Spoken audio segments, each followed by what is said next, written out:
A disastrous weekend for the Tampa Bay Lightning. Not only does their 15-game point streak come crashing down, but they have 3 key injuries. Latest on those players ahead of tonight's game against Utah on today's Locked on Lightning.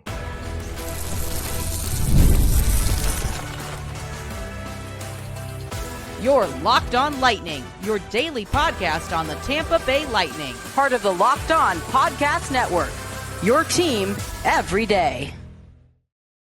Thank you for making Locked on Lightning your first listen of the day every single day. We are your free daily Tampa Bay Lightning podcast, part of the Locked on Podcast Network, now the #1 sports podcast network. As always, we want to begin with a shout out to our everydayers. Those of you who tune into every single show, every single day, we love you. Appreciate the support you give us week in and week out. I'm Nick Morgan. Greg Stephen is off today, so we are flying solo.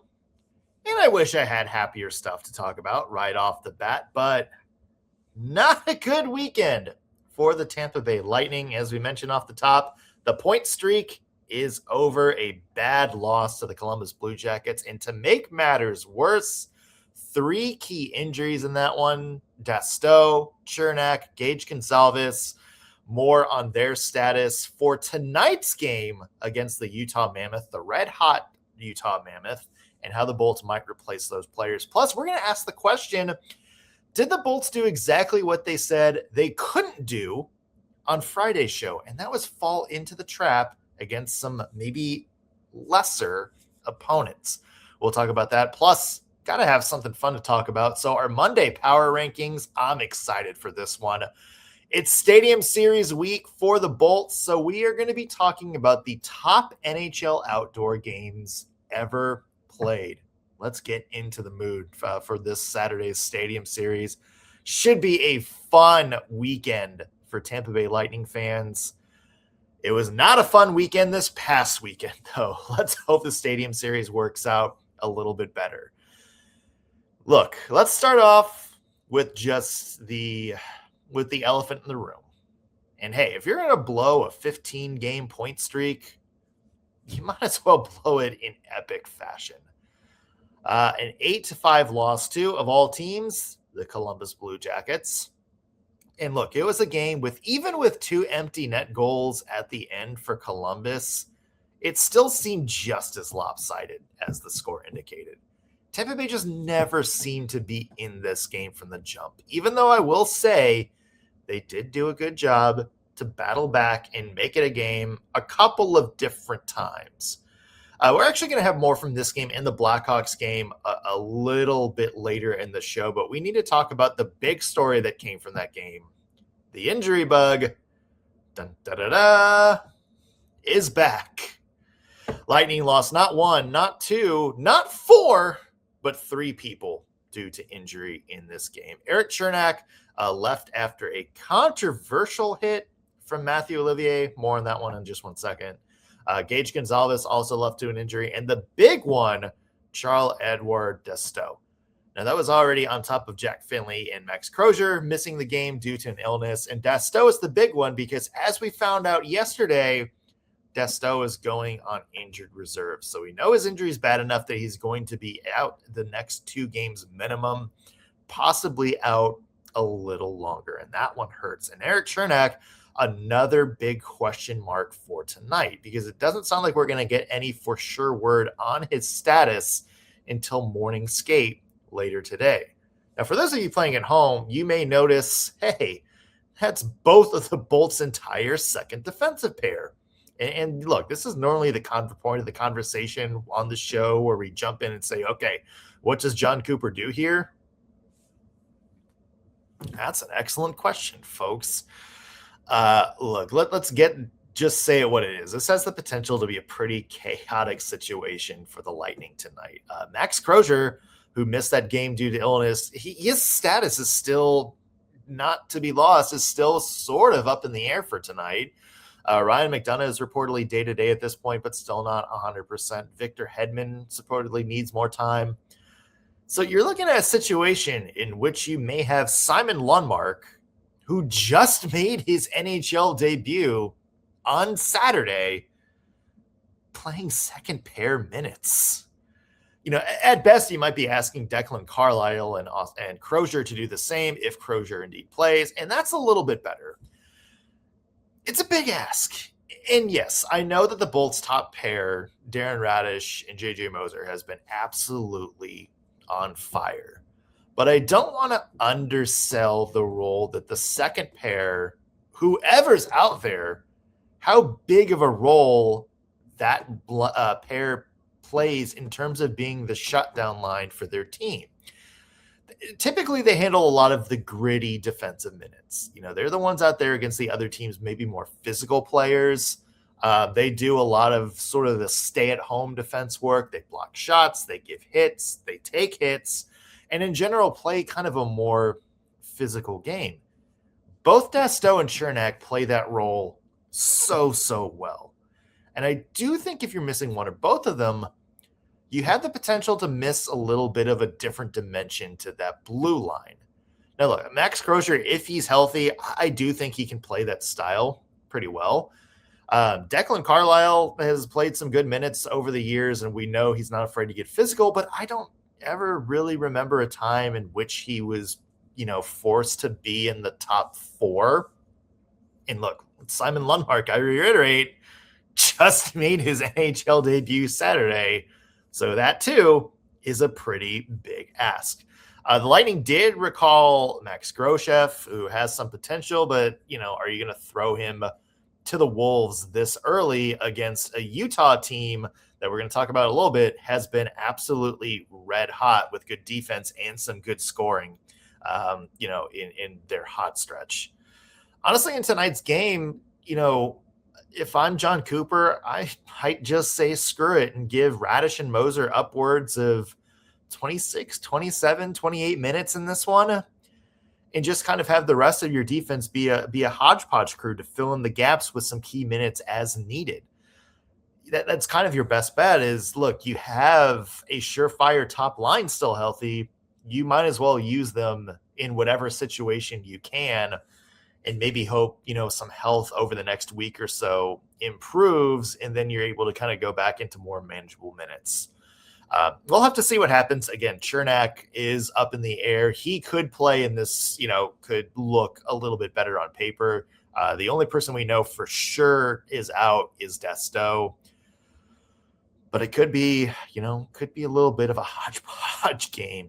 And that's exactly what the Lightning don't want coming off this epic point streak.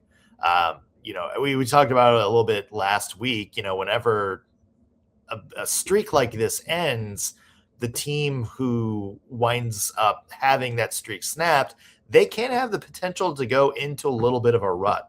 And when the Lightning lost their win streak against the St. Louis Blues, we talked about it. We warned against it. They did a good job of battling back and having, a couple of great games after that. They're really going to have to do it again tonight because, as we're going to mention in the next block, Utah is a really tough team. They've been playing some great hockey, and you've got to be on your P's and Q's for tonight. And I would love to see a healthy defense be able to be on the ice to do just that. More on that game, but first, I want to talk more about the back-to-back that happened this past weekend. Did the Bolts do exactly what we warned them about doing on Friday's show? That was falling into the trap against two teams that you could conceivably call lesser opponents. We'll tackle that question when we come back on Locked On Lightning. Today's episode is brought to you by Rocket Money. Let's be real, managing your finances can feel overwhelming. Between the subscriptions you forgot about, the bills that keep going up, and trying to figure out where all your money actually goes every month, it's easy to feel like you're falling underwater. And who has time to track every transaction or hunt down hidden fees anyway? Well, that's where Rocket Money comes in. It's the personal finance app that helps you take control. It finds and cancels all your unwanted subscriptions. It monitors your spending, and it helps lower your bills so you can grow your savings.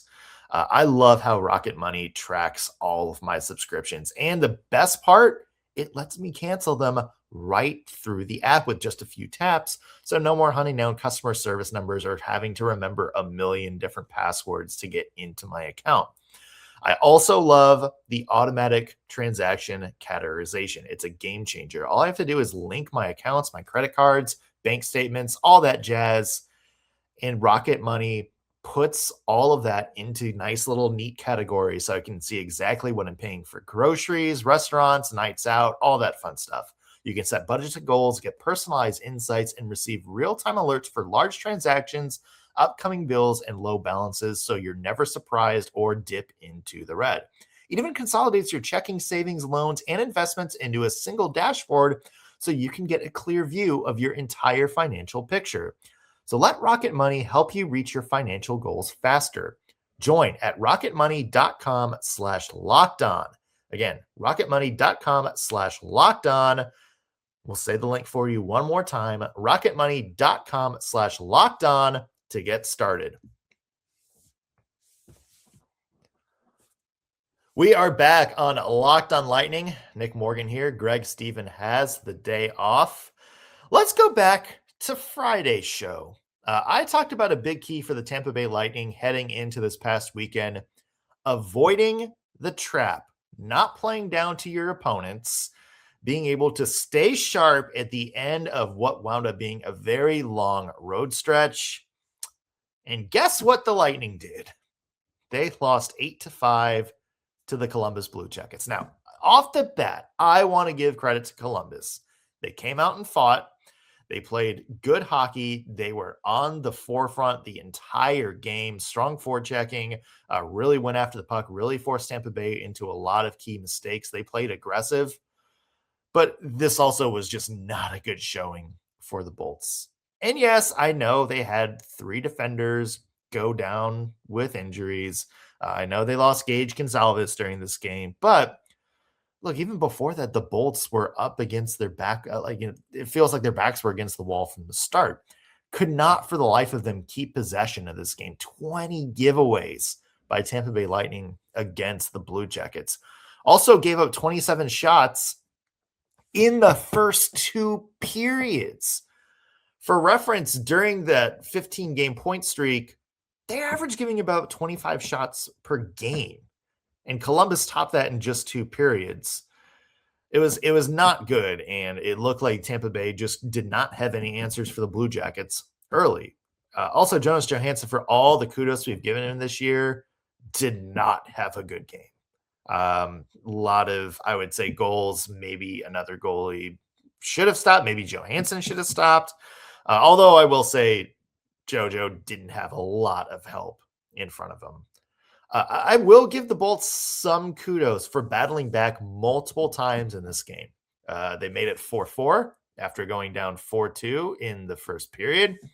They put a lot of pressure on Columbus late, scored a goal in the third, brought it back within 2. That was after an empty net goal already. But this just felt like a lost game. This just felt like one where which you burned the game tape. No one really played great in this one, besides maybe Nikita Kucherov, who quietly had 4 points again. And look, the day before, if we go back to the day before, the Lightning beat the Chicago Blackhawks, extended the point streak, got the win in a shootout, and they didn't look bad, but maybe not as sharp as we expected, especially in the overtime. They were getting run over in that overtime period by Chicago. So that kind of leads to the question, dating back to Friday's show, did the Lightning fall into the trap? Did they play down to their opponents? Did they maybe underestimate the Columbus Blue Jackets? And to an extent, the Chicago Blackhawks as well. Look, there are signs in that Chicago game, from my point of view, that maybe their foot wasn't all the way down on the gas pedal the whole game. Columbus, I don't know what you make of that game.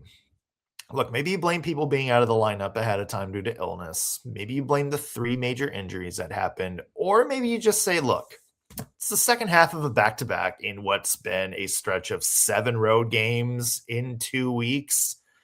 Maybe they're just tired. Maybe they were kind of limping to the finish line. But you could tell in this past game, the Bolts were just sort of dragging themselves to the end. So my question is, how do you avoid that tonight? Because the Bolts have a big game at home against the Utah Mammoth. And it's a big game because Utah quietly just as hot as Tampa Bay at the moment. 8-1-1 in their last 10. They've quietly put together a really solid defense in Utah, 4th in the NHL at shots allowed per game, led by our buddy Mikhail Sergachev, as well as some solid vets like John Marino, Nate Schmidt, Ian Cole.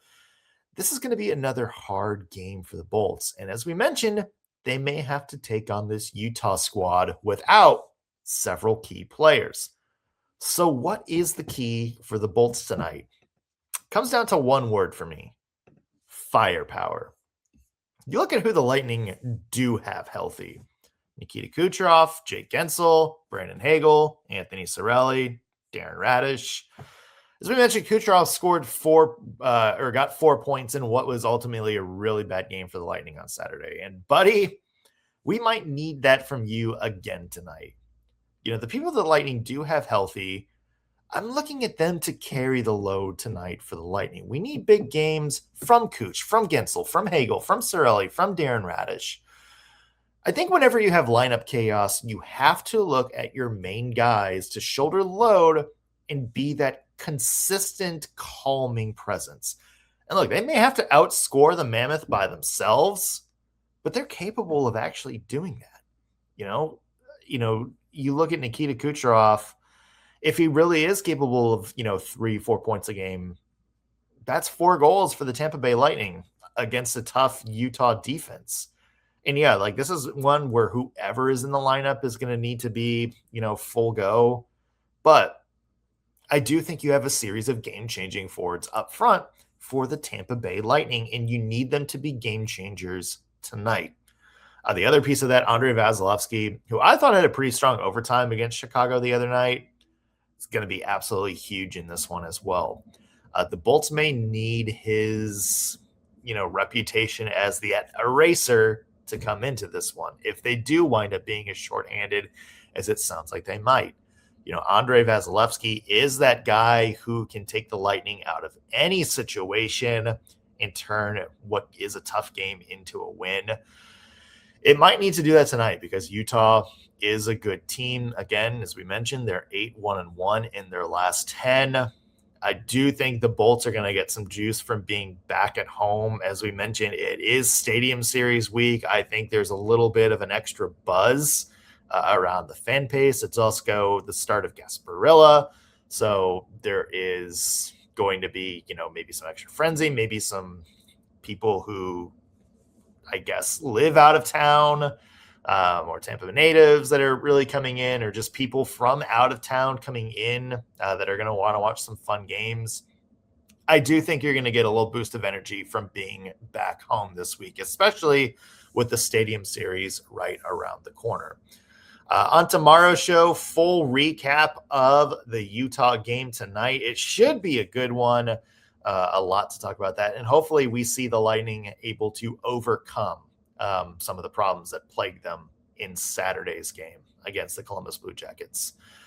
More on that on tomorrow's show. But hey, let's not have it be all doom and gloom on this show. As we mentioned, it is Stadium Series week for the Tampa Bay Lightning. I'm excited. I hope all of you are excited too. And to celebrate Monday's power rankings, we are going to be doing the top NHL outdoor games ever played. I'm excited to break into this one. We'll dive in when we come back on Locked on Lightning.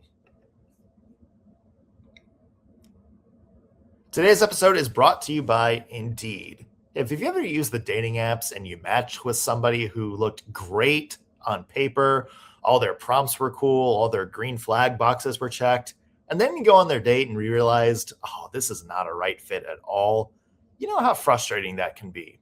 Well, now imagine if you're an employer trying to find a candidate for a job. Yeah, if your resume doesn't match your skill set, you can't just always swipe left once you hire them. That's why you need Indeed sponsored jobs. If you're hiring, Indeed is all you need. Stop struggling to get your job posts seen on other sites. Indeed sponsored jobs puts your post at the top of the page and helps you reach the right candidates faster. I go straight to Indeed if I needed to hire somebody for this show. I need real experience and not just resume buzzwords. And instead of struggling to get my job post seen, I can just use Indeed sponsored jobs. It helps my listings stand out, and Indeed helps me match my needs as an employer to real candidates faster using real quality experience. Sponsored jobs boost your post to the people who are the best match for your role, which makes a real difference. In fact, according to Indeed data, sponsored jobs posts directly on Indeed are 90% more likely to report a hire than non-sponsored jobs. So spend more time interviewing candidates who check all of your boxes with less stress, less time, and more results using Indeed sponsored jobs. Listeners of Locked On Lightning get a $75 sponsored job credit to help give your job the premium placement it deserves at Indeed.com/lockedon. Again, all you need to do is go to Indeed.com/lockedon right now and support the show by saying you heard about it on Locked On Lightning. Terms and conditions apply. If you're hiring, do it the right way with Indeed. We are back on Locked On Lightning. Nick Morgan here. Greg Stephen has the day off, and happy Stadium Series week, Tampa. I am excited to see the outdoor game this week. It's going to be a fun week for Bolts fans, hopefully a fun week for hockey fans. Look, I know the Stadium Series is, maybe lost some of its luster over the years, but I think it is a big deal for local fans. I know the locals love it, and I hope we get to see a good game this Saturday. And in honor of that, today's Monday Power Ranking, we're going to be looking at the top NHL outdoor games. Oh, man, I am excited for this one. I do want to mention some honorable mentions right off the bat. The 2020 Winter Classic at the Cotton Bowl, that was different. That was fun. And even though it was in the middle of Texas, I think the NHL did a good job of making a game between the Dallas Stars and Nashville Predators of all teams feel like, give it sort of that old time classic feel that matches what the Winter Classic should be. Also, the Centennial Classic between Detroit and Toronto in 2017 was a great game. I also want to shout out the 2009 and 2010 Winter Classics at Wrigley Field and Fenway Park, respectively. Both awesome venues, both good old-time hockey feel and great games. And sure, let's just throw out an honorable mention to 2022 Stadium Series between the Bolts and Preds in Nashville as well, because it was a good game, and I was there. It was a really fun atmosphere. Okay, so power rankings time. Let's get to our top three. And at number 3, I have one that you may need to go into the archives a little bit for. It's the 2004 Heritage Classic between the Habs and Oilers in Edmonton. Basically the first actual sanctioned official NHL outdoor game in league history. And look, watching this was fascinating. I was at my grandma's house when this was going on. She lived in Michigan, so we had like CBC, the Canadian channel, so I was able to watch this. It was just fascinating to watch, snow falling around, a packed stadium with a hockey rink in the middle of it, snow kind of packed into the side, the goalies and players wearing, the toques, the beanies, whatever you call those things. It was just cool to watch. And I think what's lost in all this, it was a really good game. It was between the Montreal Canadiens and the Edmonton Oilers in Edmonton. Obviously, the two, I would say, two of the most iconic franchises, Canadian franchises in the NHL. There was a lot of, it seemed like a celebration of some respective dynasties over the years. The Oilers were wearing the throwback jerseys that they, wore in the Gretzky-Messier era. Montreal was wearing some throwback jerseys to honor, pick any one of their dynasties over the years. It just seemed like cool. And it was a good game. It was back and forth the entire third period. And Jose Theodore, the person you probably always forget won a Hart Trophy in the 2000s, made a couple of big saves late to give Montreal the win. It was just a cool atmosphere. It was fascinating to see. And I encourage you, if you just like good hockey, there's some extended highlights on NHL's YouTube page. I'd go back and watch that. It really is fun, and it really is fascinating to see how the game has evolved. All right, so that's number 3. Number 2 on my list, it's the 2008 Winter Classic. And you know which one I'm talking about? Because it's the video that's always shown whenever anybody talks about the Winter Classic. I'm talking about the Penguins and the Sabres in Buffalo, the Penguins in those baby blue jerseys that they wound up wearing for years after.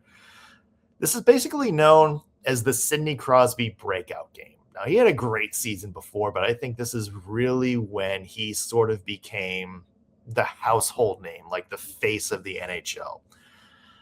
Look, it was close, defensive, and it was just a minute into the game where Sidney Crosby just kind of scores this amazing solo goal. This is back when the Buffalo Sabres, too, were one of the best teams in the NHL. So this did have the, kind of a big feel, or, a big game feel. It felt like a game that you could be watching in the playoffs. Buffalo scores, and then the snow starts coming down right as overtime begins. And then you have it, the iconic Sidney Crosby shootout winner, snow coming down around him. That was I think to this day is still the iconic memory that people have when they think of the Winter Classic. It's that shootout goal. It's that Crosby celebration. It was perfect. And it set a precedent because that was the first NHL Winter Classic as we know it today, their first sort of recurring thing. It doesn't have the success that it has, especially early on, without that game and without the game's biggest rising star at the time being able to kind of come out and have a performance. I wish he stopped there. I wish he didn't have an iconic performance in the 2010 Olympics, but you do what you can. And number 1, what is the best NHL outdoor game ever played? You might know it. The 2014 Winter Classic between the Maple Leafs and Red Wings. Big house in Ann Arbor, over 100,000 people in the stadium for this one. I think when the NHL designed the Winter Classic, this is exactly what they had in mind. Packed stadium, iconic stadium, snow falling down everywhere. It was cold. It was, sort of near blizzard, not like a blizzard, but a lot of snowfall. You had 2 original 6 teams, both wearing the colored jerseys. The red on the blue on the ice together just made this awesome feel. The throwback jerseys were excellent. And again, it just kind of embodied what the Winter Classic should be. Kind of a celebration of hockey's heritage. And look, I'm not like a purist. I'm not saying that, we have to have Winter Classic only in cold weather or only in original 6 and screw all these other, Sunbelt franchises. That's not what I'm saying. Like I said, one of my favorites to watch was the game at the Cotton Bowl in Texas, of all places. But they did a good job of making this feel like this was about hockey's heritage. And I do think that's been missing from maybe some more recent Winter Classic games, particularly this past one in Miami. Like obviously you I don't care if the national championship is there as well. Have that thing at the Orange Bowl, have some connection to the, your old roots as a sports heritage. But the 2014 Winter Classic, it did just that. This was a celebration of everything the Winter Classic should be. And lost in all this, it was a great game. One of very few that you look at and actually kind of remember what happened in that game.